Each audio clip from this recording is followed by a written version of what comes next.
নমস্কার, আমার গল্প পাঠ আসরে আপনাকে স্বাগত জানাচ্ছি। পড়ে শোনাচ্ছি সুনীল গঙ্গোপাধ্যায়ের প্রথম আলো উপন্যাসের প্রথম খণ্ডের ষোড়শ পর্ব। মহারাজ বীরচন্দ্র মাণিক্য ভোজন বিলাসী, কিন্তু পেটুক নন। খাদ্যের আস্বাদের ব্যাপারে তিনি খুঁতখুঁতে। তাঁর বপুটি বেশ বড়সড় হলেও মাঝে মাঝে তিনি আহার করেন নামমাত্র। কাজে বিভোর হয়ে থাকলে দু একবেলা তিনি কিছু মুখে দিতেই ভুলে যান। সাধারণত তিনি আহার গ্রহণ করেন নিজের কক্ষে বসে। তখন দু একটি পরিচারিকা ছাড়া অন্য লোকজনের উপস্থিতি পছন্দ করেন না। এক একদিন তিনি কোনো বিশেষ রানীর মহলে গিয়ে সেই রানীকে পরিবেশনের সুযোগ দিয়ে ধন্য করতে চান। সেদিন ধরে নেওয়া হয় যে মহারাজের পরিপাটি ভোজনের শখ হয়েছে। নির্দিষ্ট রানীটি ধন্য হবার বদলে অতি মাত্রায় উতলা হয়ে পড়েন, কারণ মহারাজের মতিগতি বোঝা যেন ভগবানেরও অসাধ্য। শ্বেত পাথরের মেঝেতে একটি লাল পশমের আসন পাতা হয়েছে। স্বর্ণ থালা ঘিরে 18টি রূপোর বাটি সাজানো। জলপানের গেলাসটিও সোনার। একটু দূরে নীল শাড়ি পরা রানী করেনুকা হাঁটু গেড়ে জোর হাতে এমনই নিথর হয়ে বসে আছেন যেন তাঁর নিঃশ্বাসও পড়ছে না। স্নানের পর তিনি সারা মুখে চন্দন চর্চা করেছিলেন। এখন তা ঘামে মিশে যাচ্ছে। সীতার অগ্নি পরীক্ষার চেয়েও যেন কঠোরতর এক পরীক্ষার সম্মুখীন রানী করেনুকা। ঘি রঙের পট্টবস্ত্র পরিধান করে খড়ম খটখটিয়ে এসে হাজির হলেন বীরচন্দ্র। মুখ দেখলে মনে হয় তিনি বেশ খোশ মেজাজেই আছেন। আসনে বসবার আগে তিনি একবার অন্ন ব্যঞ্জনের পাত্রগুলি সাজাবার পরিপাট্য দেখে নিলেন। তারপর জিজ্ঞেস করলেন, কেমন আছিস রে করেনু? তুই কটা পদ রেঁধেছিস? করেনুকা মহারাজের পাটরানীদের অন্যতমা নয়। পুত্রের জননী হবার সৌভাগ্য তাঁর হয়নি। তিনি দুটি কন্যার গর্ভধারিণী। নামের সঙ্গে চেহারার মিল নেই একেবারেই। করেনুকা কৃষ্ণাঙ্গী। অনেক ননি মাখন খেয়েও তিনি মোটা হতে পারেননি। মহারাজের পাশে তাকে যেন ঠিক মানায় না। ইদানিং স্বামীর সন্দর্শন তাঁর ভাগে খুব কমই ঘটে। গত 6 মাসের মধ্যে মহারাজ একবারও তাঁর খোঁজ নেননি। হঠাৎ আজ অন্য রানীদের ছেড়ে মহারাজ কেন তাঁর মহলেই অন্নগ্রহণের ইচ্ছা প্রকাশ করলেন, এটা ভেবে ভেবেই তিনি সারা হয়ে যাচ্ছেন। মহারাজের প্রশ্নের উত্তরে করেনুকা কম্পিত কণ্ঠে বলেন, সবই আমি রেঁধেছি প্রভু। মহারাজ জোড়াসনে বসে বলেন, দেখি তোর হাতের গুণ। প্রথমে একটুক্ষণ চক্ষু বুজে তিনি ইষ্টদেবতার নাম স্মরণ করলেন। তারপর গেলাস থেকে এক গণ্ডুষ জল নিয়ে ছোঁয়ালেন মুখে। এই রীতি ব্রাহ্মণদের কাছ থেকে শেখা, কিন্তু ব্রাহ্মণরা এই সময় যে মন্ত্র উচ্চারণ করে তা তাঁর মনে নেই। থালায় জুঁই ফুলের মতন ভাত। মহারাজ প্রথমে একটু ভাত ভাঙলেন। তাতে কোনো ব্যঞ্জন মাখার আগে এক একটি বাটি থেকে একটু একটু তুলে চেখে দেখতে লাগলেন। বাটির পর বাটি ঠেলে সরিয়ে দিতে লাগলেন এক পাশে। অর্থাৎ সেই সব ব্যঞ্জন তাঁর পছন্দ নয়। কোনোটি ঠেলে সরাবার আগে বললেন, মন্দ না।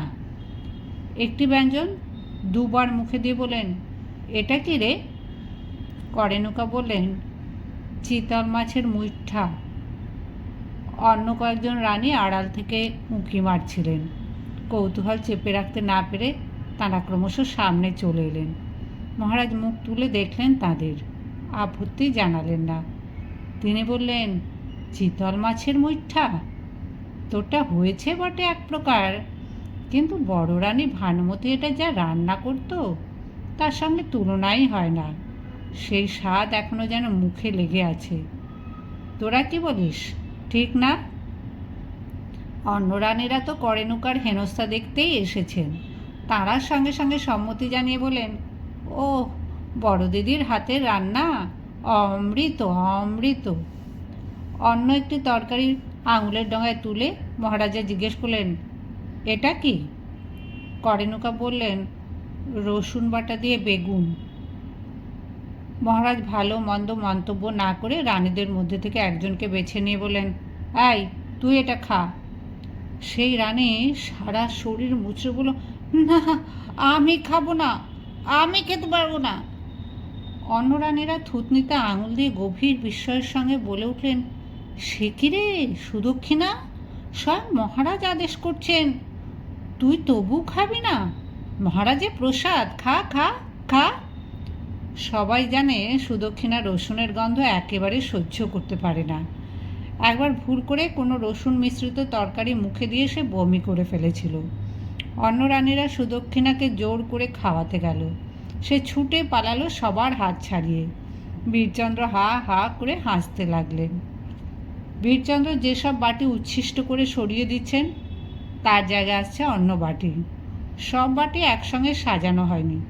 অন্তত 32 ব্যঞ্জনের কমে মহারাজকে সেবা করার কথা চিন্তাই করা যায় না।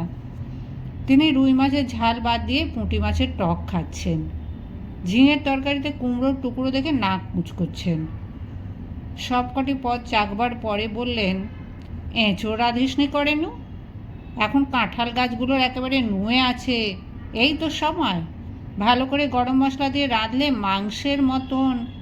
বাঙালিরা কি সাধে এঁচোড়কে গাছ পাঁঠা বলে? করেনুকার মুখখানি বিবর্ণ হয়ে গেল।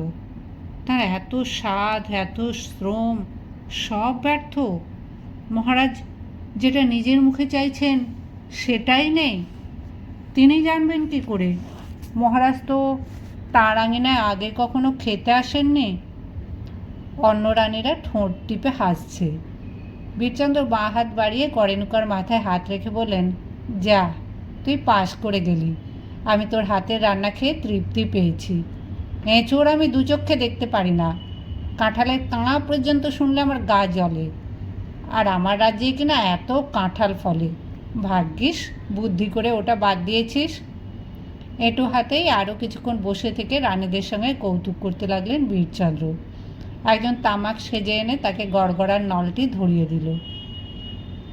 বীরচন্দ্রের সচিব রাধারমণ ঘোষ এর মধ্যে একবার খোঁজ করতে এলেন।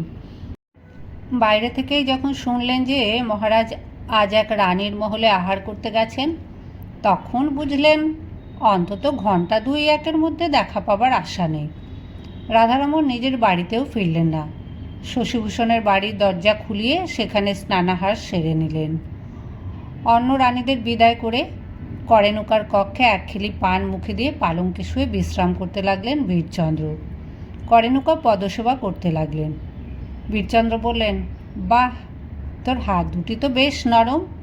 পাটকাঠির মতন চেহারা হলে কি হয়, তোর হাতের গুণ আছে। তোর কটি ছেলে মেয়ে করেনু? করেনুকা বললেন, প্রভু, আপনার দয়া আমার দুটি কন্যা, পুত্র সৌভাগ্য হয়নি। বীরচন্দ্র কয়েক মুহূর্তে ঊর্ধ্বনেত্রে চিন্তা করলেন।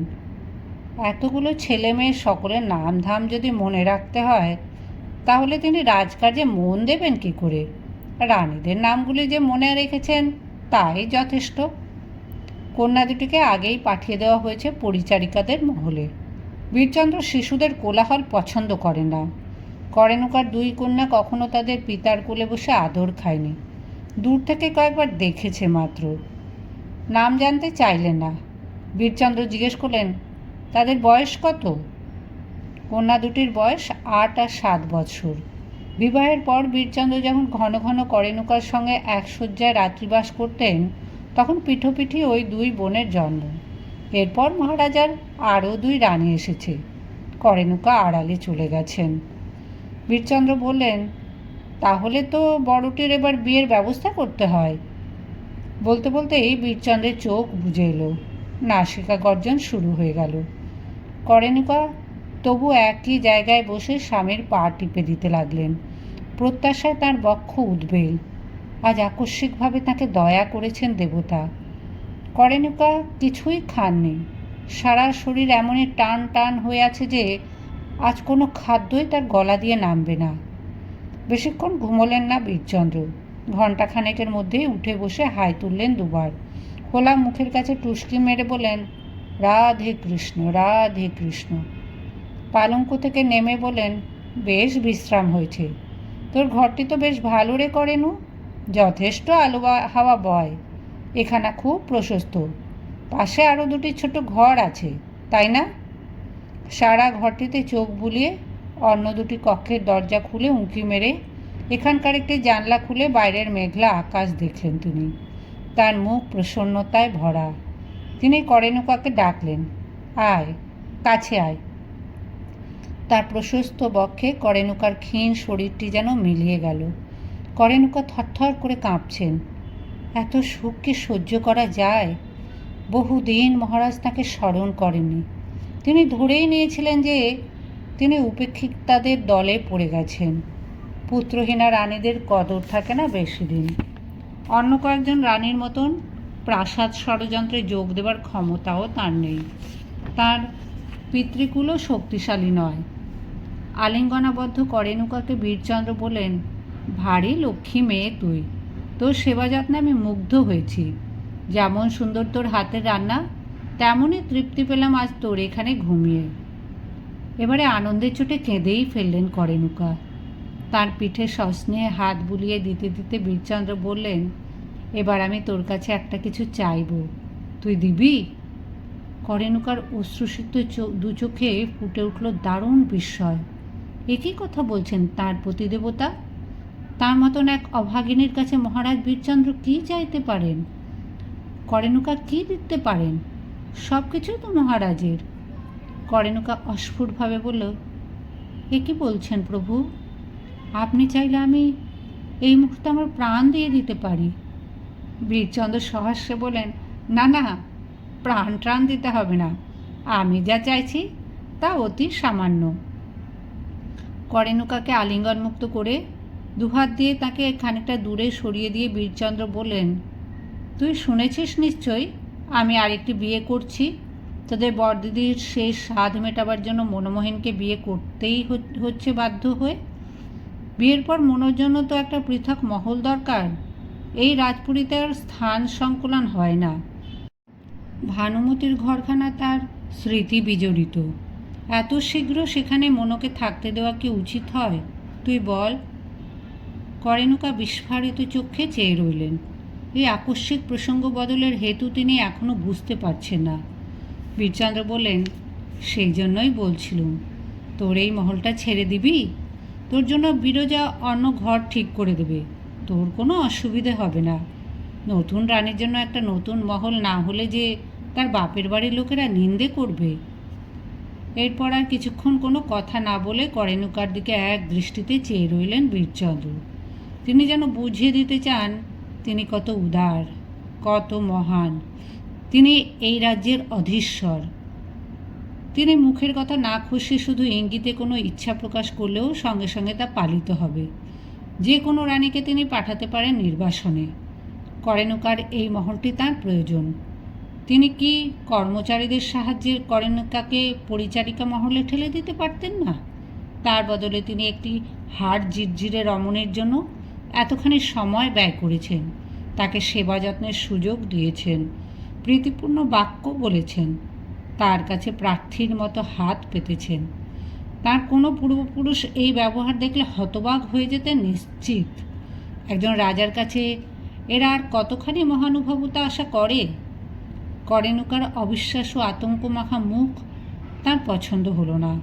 উত্তরের অপেক্ষা না করে দরজার দিকে যেতে যেতে বীরচন্দ্র বললেন, তোর সব জিনিসপত্র গুছিয়ে কাল সকালে এই ঘরটার খালি করে দিবি। এই মহলটা অন্যভাবে সাজানো হবে। রাধারমণ আবার যখন বীরচন্দ্রের খোঁজ করতে গেলেন তখন শুনলেন যে মহারাজ দরবারে বসেছেন। ঠিক যে রাজকার্যের জন্যই মহারাজকে নিয়মিত দরবারে বসতে হয় তা নয়। বীরচন্দ্র খুব বেশি আড়ম্বর বা রীতিনীতি মানেন না। তিনি দরবারের মন্ত্রী বা সেরেস্তাদারদের বাড়িতেও যখন তখন চলে যান। কখনো বা উদ্যানে বসে গল্পগুজবের ভঙ্গিতে সরকারি আইনের আলোচনা সেরে নেন। ইংরেজ সরকারের কোনো প্রতিনিধি এলে অবশ্য রাজসভার জাঁকজমক দেখাতেই হয়। এছাড়া মাঝে মাঝে বিকেলের দিকে তার দরবারে বসে রাজা সাজার ইচ্ছে জাগে। কয়েকজন গায়ক, বাজনাদার, কবি, চাটুকার তার পোষ্য। তিনি রাজসভায় বসে তাদের সঙ্গে রহস্য পরিহাস করেন। রাধারমণ দরবারে এসে দেখলেন মহারাজ বীরচন্দ্র মাথায় মুকুট পরে সিংহাসনে বসে আছেন। বহু প্রাচীন এই সিংহাসনটির অষ্টকোণ 16টি সিংহ ধৃত। এই সিংহাসনে বসার অধিকার নিয়ে কম রক্তক্ষয় হয়নি। এই মুহূর্তে যে সিংহাসনটি আবার টলমল করছে তা বীরচন্দ্র জানেন না। কবি মদন মিত্তির মুখে মুখে পদ্য বানিয়ে বলছে, মহারাজও তার উত্তর দিচ্ছেন। আসর বেশ জমে উঠেছে। ধুরন্ধর পঞ্চানন্দ মহারাজকে তোষামত করে বাহবা দিচ্ছে বারবার। সম্প্রতি সে শ্যামদাসীকে উপঢৌকন হিসেবে পেয়েছে মহারাজের কাছ থেকে। আগে যে রমণীটিকে সে নিজের স্ত্রী হিসেবে পরিচয় দিত, সেই রমণীটি ফিরে গেছে কলকাতায়। একটুক্ষণ অপেক্ষা করার পর রাধারমণ মহারাজের কাজ ঘেঁষে কিছু বলতে যেতেই মহারাজ হাত তুলে বলেন, এখন কাজের কথা থাক। পঞ্চানন্দ সঙ্গে সঙ্গে তাল দিয়ে বলেন, আহ ঘোষমশাই, আপনি বড় বেরসিক। এমন কোকিলের গানের মতন কাব্যতরঙ্গ বইছে, এর মধ্যে কি কাকের কা কা কা ডাকের মতন কাজের কথা মানায়? আপনিও একটু শুনুন না। রাধারমণ দৃঢ় স্বরে বললেন, কাজটা অতি জরুরি, কাব্য পরে হবে। তিনি মহারাজের কানের কাছে গোপনে একটি বার্তা শোনালেন। শুনতে শুনতে বীরচন্দ্রের ভুরু উত্তোলিত হলো। তিনি দাঁত দিয়ে অধর কামড়ে ধরলেন। জ্বলন্ত হলো চক্ষু। সবেগে উঠে দাঁড়িয়ে বলেন, চল তো, চল গিয়ে এক্ষুনি দেখি। বীরচন্দ্র হনহনিয়ে হেঁটে চললেন রাধারমণের বাড়ির দিকে। রাধারমণ ছাড়া অন্য কারুকে সঙ্গে আসতে নিষেধ করা হলো। বৈঠকখানার দরজার তালা বন্ধই আছে। বাইরে রয়েছে বন্দুকধারী প্রহরী। তালা খোলার পর দেখা গেল তক্তপোষের ওপর প্রায় একই ভঙ্গিতে বসে আছে কৈলাস সিংহ। এর মধ্যে অনেকগুলি চুরুট শেষ করেছেন। সারা ঘরে ছাই ছড়ানো। এখনও তার মুখে একটা অর্ধেক জ্বলন্ত চুরুট। প্রথমে রাধারমণের দিকে তাকিয়ে তিনি সহাস্য কণ্ঠে বলেন, বাহ বাহ ঘোষজা, তোমার আতিথেয়তার নমুনাটি চমৎকার। অতিথিদের না খাইয়ে বন্দি করে রাখাই বুঝি এ রাজ্যে রেওয়াজ হয়েছে। তারপর চুরুটটা মুখ থেকে সরিয়ে তক্তপোষ থেকে নেমে এসে বীরচন্দ্রের সামনে হাঁটু গেড়ে বসে তাঁর পা দুটি স্পর্শ করলেন। বিনীতভাবে বললেন, প্রণাম মহারাজ, আপনার শরীর গতিক ভালো আছে আশা করি। রানীদের সর্বাঙ্গীন কুশল তো? রাজকুমারেরা? এসব ছলনা বাক্যকে গুরুত্ব না দিয়ে বীরচন্দ্র কঠোরভাবে বলেন, কী ব্যাপার কৈলাস, তুমি আবার আমার রাজ্যে এসেছো যে?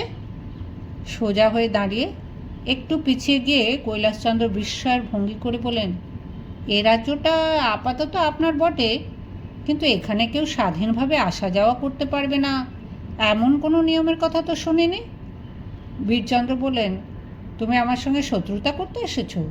আমার শত্রুদেরও আমি স্বাধীনভাবে ঘোরাফেরা করতে দেব? কৈলাসচন্দ্র বলল, আপনার শত্রুতা করব কেন? আমি ন্যায়ের অধিকার প্রতিষ্ঠা করতে এসেছি। আপনি ন্যায়নিষ্ঠ প্রজাপালক। আপনি নিশ্চিত আমার দাবির সত্যতা বুঝবেন। স্বর্গগত রাজা ঈশানচন্দ্রের নাবালক পুত্রের অছি হয়ে আপনি এই কবৎসর রাজ্য চালিয়েছেন। এখন নবদ্বীপচন্দ্র সাবালক হয়েছেন।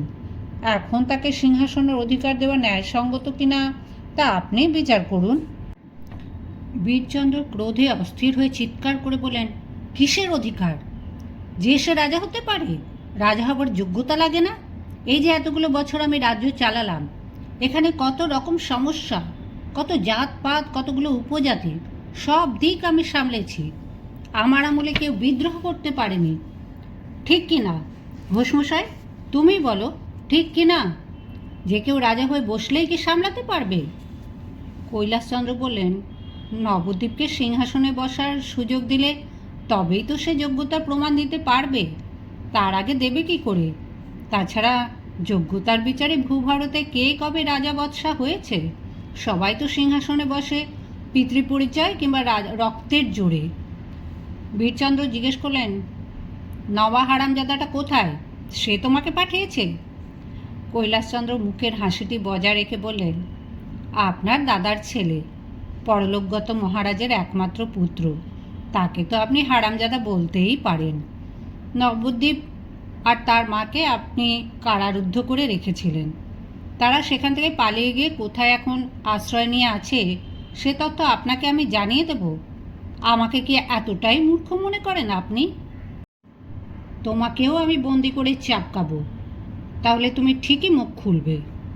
সে চেষ্টা করে দেখুনই না কি হয়। তলোয়ারের এক কোপে তোমার মুন্ডু উড়িয়ে দেব, তোমার লাশ মুতে দেব জঙ্গলের মধ্যে। কেউ কোনোদিন তোমার সন্ধান পাবে না। এ কি মগের মুল্লুক নাকি? তাছাড়া আমাকে নিতান্তই হেজিপেজি ভাববেন না। আমি তত্ত্ববোধিনীর লোক, সব জানিয়ে শুনে এসেছি। 2-1 দিনের মধ্যে আমি না ফিরলেই আমার খোঁজ পড়বে, তখন কান টানলেই মাথা আসবে। বীরচন্দ্র চোখ সংকুচিত করে রাধারমণের দিকে তাকালেন। তিনি জানতে চান তত্ত্ববোধিনীটা আবার কী বস্তু। রাধারমণ বললেন, তত্ত্ববোধিনী ব্রাহ্মদের একটি নামকরা পত্রিকা। ঠাকুরবাড়ির দেবেন্দ্রবাবু তার মালিক। কলকাতার গণ্যমান্য ব্যক্তিরা সবাই পত্রিকাটি পড়ে। কৈলাস সে পত্রিকার একজন কর্মী। কৈলাসচন্দ্র বলেন, তাছাড়া আমি এখানে মির্জা মোহাম্মদের বাড়িতে অতিথি। তার ভাই ঢাকা শহরে পুলিশের একজন কর্তা। ওরাও সব জানেন। আমার গলা কাটলে ইংরেজ ফৌজ চলে আসবে। রাধারমণ বলেন, আহা, ওটা কথার কথা। মহারাজ উত্তেজনার বশে বলে ফেলেছেন। আসলে মহারাজ কারুকে কখনো কঠিন শাস্তি দেন না। কিন্তু কৈলাস, তুমি আমাদের বৃথা ভয় দেখাচ্ছ। আগেই তো সব মামলা মোকদ্দমায় নিষ্পত্তি হয়ে গেছে। মহারাজ বীরচন্দ্রের দাবি স্বীকৃত হয়েছে। ইংরেজ সরকার বাহাদুর মহারাজের কাছ থেকে নজরানা নিয়েছেন। আবার নতুন কোনো ফ্যাকড়া বার করলেও তাঁরা মানবেন কেন? কৈলাসচন্দ্র মহারাজের সঙ্গে কথা বলার সময় একবারও গলা চড়াননি, বিনীত ভঙ্গিটি রেখেছিলেন। এবার রাধারমণের দিকে ফিরে গর্জে উঠে বলেন, নজরানা দিলেই সত্যটা মিথ্যে হয়ে যাবে? পরলোকগত মহারাজের আপন ঔরসজাত সন্তান থাকতেও রাজা হবে অন্য একজন। বিয়ের আয়োজন বন্ধ করর ঘোষজা। উকিল মুক্তার ডাকো, তোমাদের আমি কাঠ গড়ায় দাঁড় করা বই। বীরচন্দ্র প্রথম থেকেই ক্রোধে ফুঁসছিলেন। এর মধ্যে আবার তার বুক ভরে গেল অভিমানে। কোনো শিশু যখন আঁকাবাঁকা ছবি আঁকে কিংবা গাছের একটা শুকনো ডালকে মূর্তি মনে করে বাবা মাকে দেখাবার জন্য ছুটে আসে, কিন্তু তারা মনোযোগ দেন না, তারিফ করেন না, তখন সে শিশুর যেমন অভিমান হয়, বীরচন্দ্রেরও প্রায় সেই রকম কান্না এসে গেল। তাকে কেউ বুঝল না। এই দুর্বল ত্রিপুরা রাজ্যটিকে তিনি নিজের পায়ে দাঁড় করিয়েছেন, শান্তি শৃঙ্খলার প্রতিষ্ঠা করেছেন। তিনি প্রজাদের উপর অত্যাচার করেন না। তারা কর ফাঁকি দিলে তিনি গ্রামের পর গ্রাম জ্বালিয়ে দেন না। তার পাইক বরকন্দাজরা কোনো স্ত্রীলোকের উপর অত্যাচার করলে কঠিন শাস্তি পায়। কেউ তাকে এই জন্য মর্যাদা দেবে না। একটা অপদার্থ দুর্বল ছোকরা তাঁর বদলে সিংহাসনে বসবে। মনোমোহিনীকে বিবাহ করবার জন্য তিনি শরীর মনে প্রস্তুত হয়ে আছেন। তার ঠিক আগেই এই উৎপাত। এখানে অনেকেই যেন এই বিবাহটা পুরোপুরি পছন্দ করছে না। কেন? তিনি আরেকটি বিবাহ করতে চাইলে কার কি ক্ষতি? রাজা হয়ে তিনি এই একটা সামান্য সাধও মেটাতে পারবেন না। অন্য রাজাদের মতন তিনি কি 2-3টি হারেম বানিয়েছেন? মনোমোহিনীকে বিয়ে করলে তার বৈধ রানীর সংখ্যা হবে মাত্র 8 জন। এই বংশেরই এক রাজা প্রতি মাসে একটি বিবাহ করতেন। নিজেকে প্রাণপণে সংযত করে তিনি কৈলাসচন্দ্রকে জিজ্ঞেস করলেন, তুমি আমার সম্পর্কে আরও কি যেন বলতে যাচ্ছিলে? বলতে বলতে থেমে গেলে। কৈলাসচন্দ্র মহারাজের দিকে না ফিরে রাধারমণের দিকেই তীব্র চোখে তাকিয়ে রইলেন। আলখাল্লার ভেতর থেকে সাদা রঙের লেফাফাটি বার করে দোলাতে দোলাতে বললেন, তোমরা ভাবছো আমি ধাপ্পা দিতে এসেছি? মোক্ষম একটা অস্ত্র এসেছে আমাদের হাতে, নতুন প্রমাণ। শোনো, শুনে নাও। রাজা বীরচন্দ্র এক জারজ সন্তান। তার জন্মের সময় তার মা ছিলেন কুমারী। এটা উনি নিজে না জানতে পারেন, কিন্তু দলিল আছে। সিংহাসনে বসার হক নেই তোর। একথা শুনেও বীরচন্দ্র বিচলিত হলেন না। তিনি শান্তভাবে বলেন, এটা নতুন কোনো প্রমাণ নয়, কথা আমি জানি। আমার জন্মের পর আমার মাকে বিয়ে করেছিলেন মহারাজ কৃষ্ণকিশোর মাণিক্য। ত্রিপুরার আইনে এই বিবাহ অসিদ্ধ নয়। পূর্বজাত পুত্র বাবার সমস্ত সম্পত্তির উত্তরাধিকারী। আমার সব কিছুই বৈধ।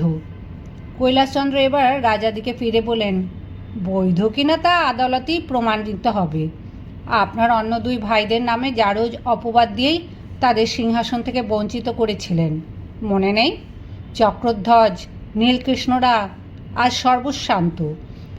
গুরু বিপিন বিহারীকে আপনি জেলের মধ্যে দগ্ধে মেরেছেন। এই মুহূর্তে বীরচন্দ্রের ক্রোধের অগ্নি ও অভিমানের বাষ্প মিশে গিয়ে আগ্নেয়গিরি লাভার মতন বিস্ফারিত হলো। তিনি কৈলাসের দিকে মুষ্টি তুলে বলেন, পাছাটা কুকুর, বেল্লিক, তোর বাপ পিতামহ আমাদের বংশে নুন খায়নি, তুই নিমক হারামের মতন এমন কথা বলতে পারলি? একটুখানি সরে গিয়ে কৈলাসচন্দ্র বললেন, আমার বাপ ঠাকুরদাদা আপনার বংশে নুন খেয়েছে তা ঠিক, কিন্তু আপনার নুন কেউ খায়নি। সেই জন্যই তো আমি এই বংশের প্রকৃত উত্তরাধিকারীর প্রতি আনুগত্য দেখাচ্ছি। রাধারমণ ওদের দুজনের মাঝখানে চলে এসে কৈলাসচন্দ্রের কাঁধে হাত রেখে বললেন, কৈলাস, তুমি নিশ্চয়ই শুধু আমাদের ভয় দেখাতে আসোনি, তোমার অন্য উদ্দেশ্য আছে। কত চাও? কৈলাসচন্দ্র তাচ্ছিল্যের হাসি দিয়ে বলেন, ঘুষ? জানি, ঘুষ, তঞ্চকতা, ফেরেববাজিতে দেশ ছেয়ে গেছে, গোল্লায় গেছে সব নৈতিকতা। তোমরাও এসবের মধ্যে ডুবে আছো, তাই সব মানুষকেই তোমাদের মতন ভাবো। তুমি যে এই কথাটা বললে সেজন্য তোমাকেও ছাড়বো না। এই মামলায় জড়িয়ে তোমাকে দিয়েও জেলের ঘানি ঘোরাবো। ছি, ঘোষের পো, ছি। একটা কথা জেনে রেখো, ঘুষের লোভ দেখে ব্রাহ্মদের বশ করা যায় না। ব্রাহ্মরা সত্যের পূজারী, তারা লোভ, বিলাসিতা, মাৎসর্যের অনেক ঊর্ধ্বে। সগর্বে মাথা তুলে দরজার দিকে এগিয়ে গেলেন কৈলাসচন্দ্র। বীরচন্দ্রের কাঁধ দুটি ঝুলে পড়েছে, তিনি আর কথা খুঁজে পাচ্ছেন না। রাধারমণ এবার আক্রমণ উদ্যত সিংহের মতন শরীর ঝাড়া দিলেন। কৈলাস এতক্ষণ ধমকের সুরে কথা বলেছে, তিনি যথাযোগ্য উত্তর দিতে পারেননি, কিন্তু কৈলাসচন্দ্রকে এইভাবে জয়ীর মতো চলে যেতে দেওয়া যায় না। তিনি হেঁকে বললেন, ওহে নব্যব্রাহ্ম কৈলাস, তুমি আমার আর একটি কথা শুনে যাও। তুমি খুব বাড়ফাট্টাই করলে, কিন্তু বেশ কিছু ব্রাহ্মের মহত্বের মুখোশের আড়ালে আমি তাদের লোভী, অর্থগৃহ্ণু, স্বার্থপর, ঈর্ষাপরায়ণ মুখ দেখেছি। ঘোমটার আড়ালে খ্যামটাও কম দেখিনি। আমি ঘুষের প্রস্তাব করিনি তোমার কাছে। আমি জানতে চেয়েছিলাম কুমার নবদ্বীপচন্দ্রকে কত ক্ষতিপূরণ দিলে তোমরা খুশি হবে। যদি তা কানে তুলতে না চাও তাহলে যাও, মামলা করো। ঘোষ বংশের পুরুষরা কখনো মামলা মকদ্দমায় ভয় পায় না। কত মামলা তুমি করতে পারো দেখব। তোমাদের কত মুরদ আছে তাও বোঝা যাবে। কত টাকা আছে ওই নবদ্বীপের? আমরা বছরের পর বছর মামলা টানব, হাইকোর্ট থেকে সুপ্রিম কোর্টে যাব, দরকার হলে তারপরেও যাব লন্ডনের প্রিভি কাউন্সিলে। সেখানে যেতে পারবে ওই ছোকরা নবদ্বীপ?